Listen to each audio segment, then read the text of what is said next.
Hi learners, this is Tutor Marife.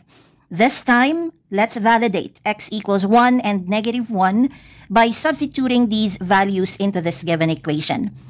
Remember that if substituting a value into a given equation leads to two equal sides, then the substituted value is a solution of the given equation.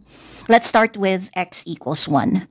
If x equals 1, the numerator on the left side of the given equation becomes 8 raised to 1 plus 27 raised to 1, or 8 plus 27, which is equal to 35.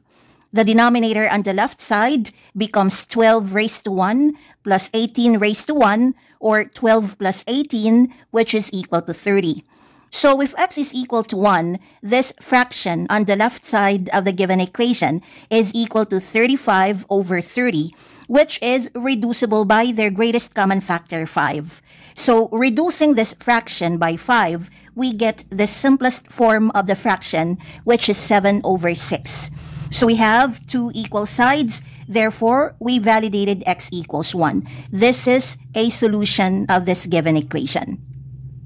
If x equals negative 1, the numerator on the left side becomes 8 raised to negative 1 plus 27 raised to negative 1.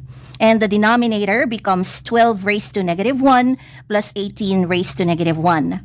Let's use this identity to simplify these expressions on the numerator and denominator.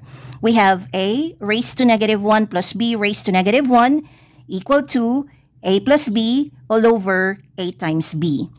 On the numerator side, a is 8, b is 27. So by application of this identity, 8 raised to negative 1 plus 27 raised to negative 1 is equivalent to 8 plus 27 over 8 times 27, or 35 over 216. On the denominator side, a is 12, b is 18. So by application of this identity, 12 raised to negative 1 plus 18 raised to negative 1 is equivalent to 12 plus 18 over 12 times 18, which is equal to 30 over 216. To simplify this complex fraction, proceed to multiplication, then invert the divisor.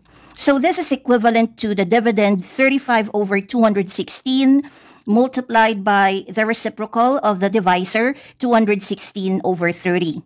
Cancel out this pair of 216s, then reduce 35 over 30 by 5. We get the simplest form, 7 over 6, which is identical to the original term on the right side of the equation.